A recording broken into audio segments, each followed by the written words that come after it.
Dans cette deuxième séance sur les nombres réels, nous allons voir la valeur absolue, la distance usuelle et la partie entière d'un réel. On appelle valeur absolue d'un nombre réel x le réel positif qu'on note x entre deux barres et qui est donné par cette formule. La valeur absolue de x est égale à x si x est positif est égale à moins x si x est négatif. On peut remplacer ça par la formule suivante. La valeur absolue de x est égale à le max entre x et moins x. Donc on a les propriétés suivantes de la valeur absolue. Quel que soit x, la valeur absolue de x est positive. Et on a x, la valeur absolue de x est égale à 0 est équivalent à x égale à 0. Cette propriété découle directement de la définition. La deuxième propriété, c'est que la valeur absolue de la multiplication de deux réels est égale à la multiplication de leur valeur absolue.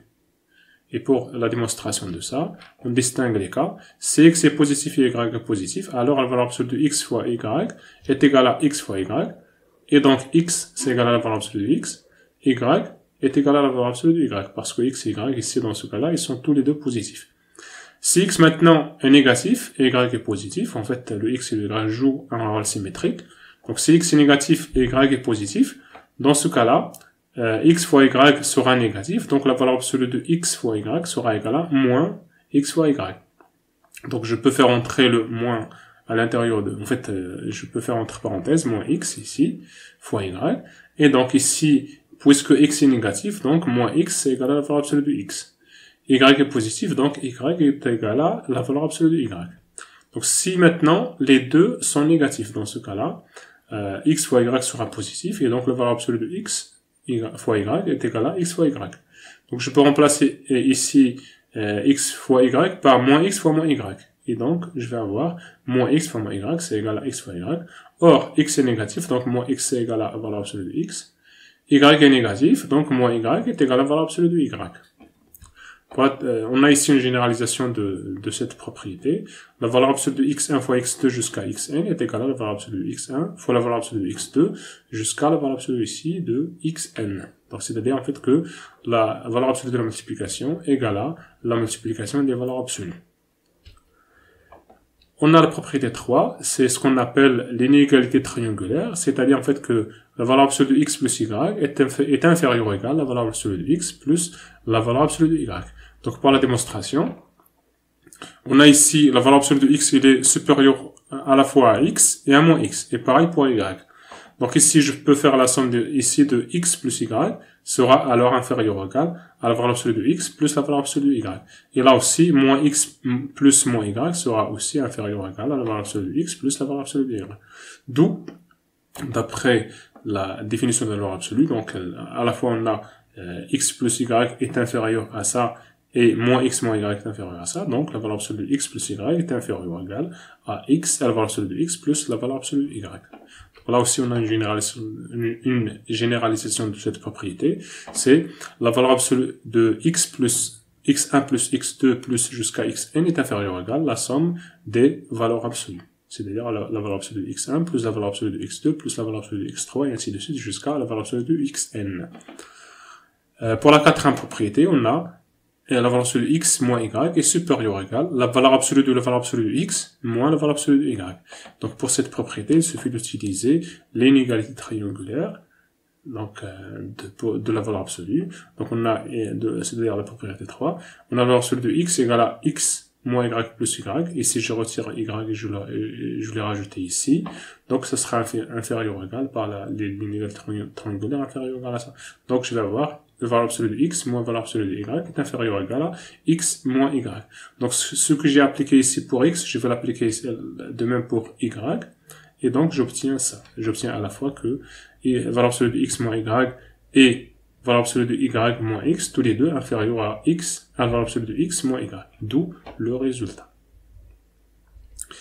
La propriété 5, quel que soit x appartient à R étoile, on a la valeur absolue de 1 sur x est égale à 1 sur la valeur absolue de x. Sixième propriété, c'est que on peut définir le max de deux réels par cette formule en utilisant la valeur absolue. C'est-à-dire le max entre x et y est égal à 1 demi x plus y plus la valeur absolue de x moins y. Donc pour la démonstration, donc si x est égal à le max ici, c'est-à-dire x est supérieur à y, je vais avoir ici c'est x moins y sera positif, donc la valeur absolue de x moins y sera égale à x moins y. Donc le moins y ici va disparaître avec y. Il me reste ici x plus x, ça fait 2x fois 1,5, ça fait x. Donc c'est x le max.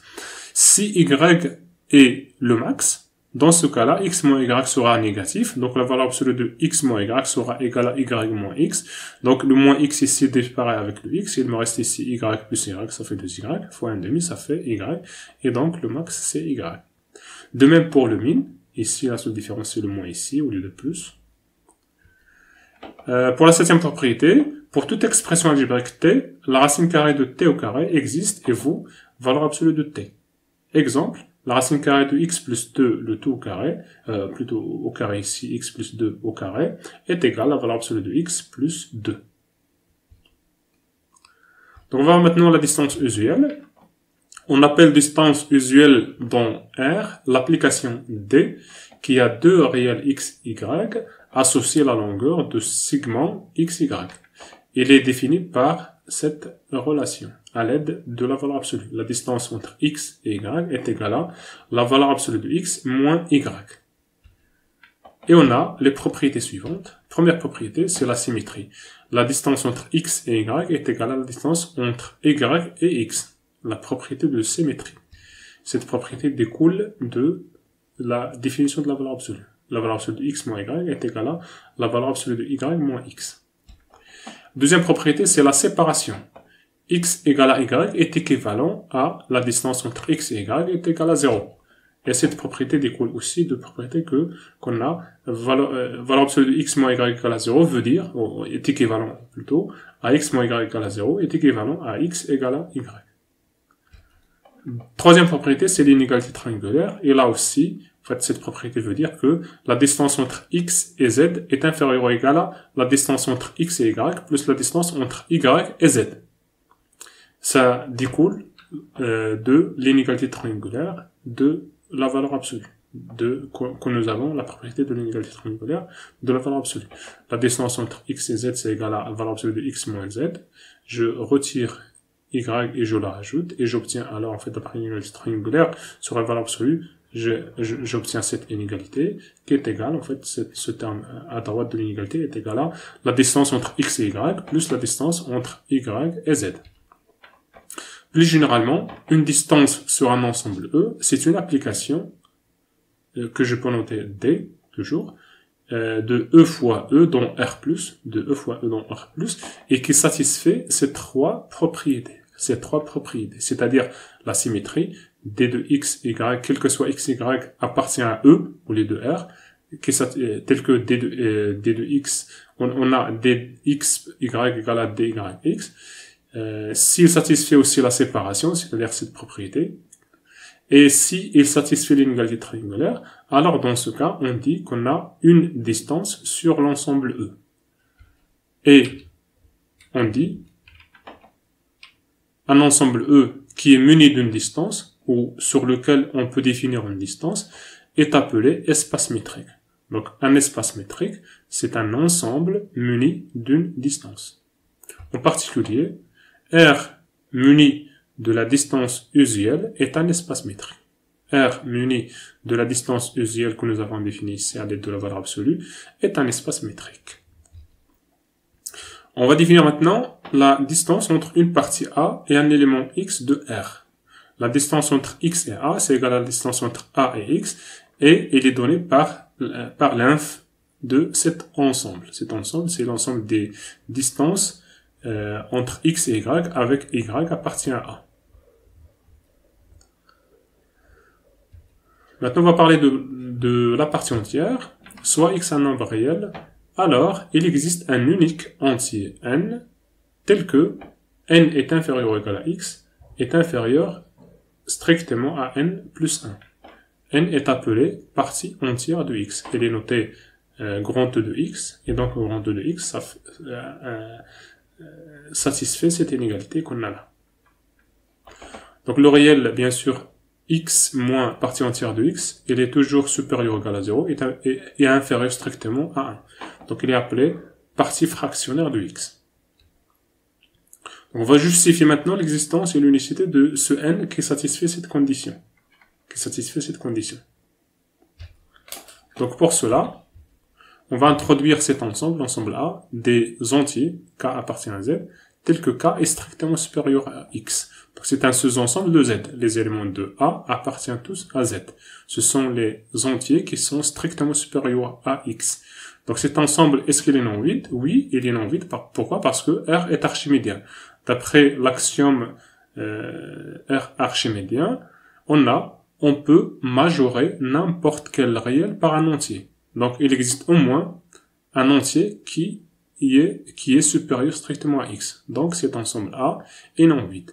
Deuxième propriété, c'est que A est minoré. Il est minoré par X. Quel que soit K qui appartient à A, K est supérieur strictement à X. Donc X est un minorant de A. On a alors à la fois A est non vide et majoré. Donc d'après l'axiome de la borne supérieure, A admet une borne inférieure. Il est à la fois non vide et minoré. Donc il admet une borne inférieure. Et puisque c'est un sous-ensemble de Z, donc il admet un plus petit élément. Donc l'ensemble A admet un plus petit élément. Donc on va noter ce plus petit élément, on va le noter n plus 1. Donc cela veut dire que n plus 1 appartient à A et c'est le minimum de A.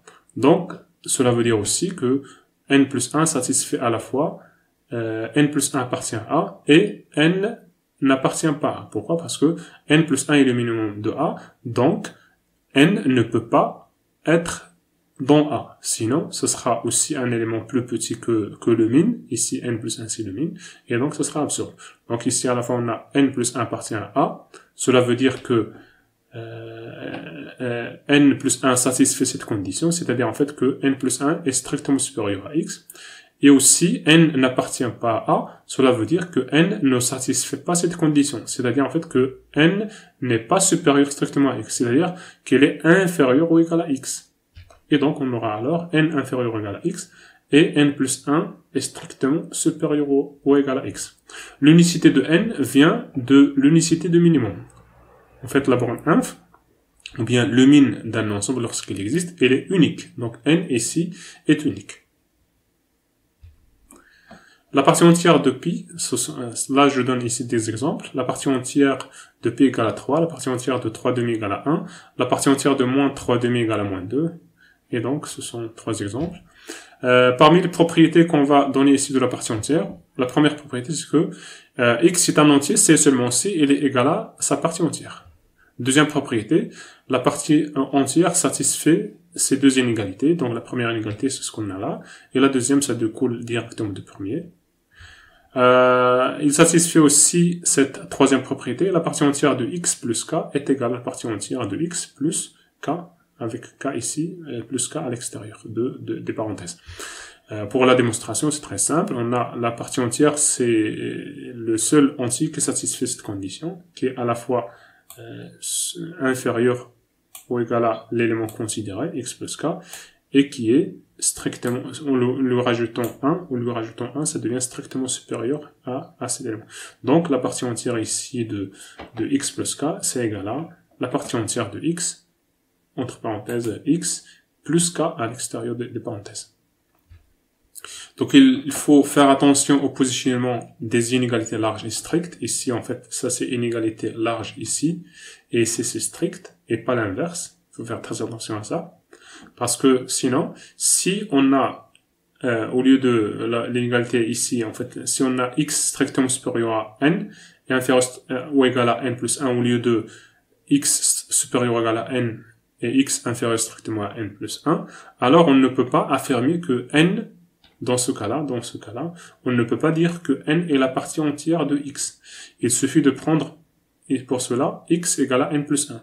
Dans ce cas-là, x égale à n plus 1 satisfait cette inégalité, mais la partie entière de n plus 1 n'est pas égale à n, c'est plutôt n plus 1. Et donc, comme ça se termine cette deuxième séance sur les nombres réels.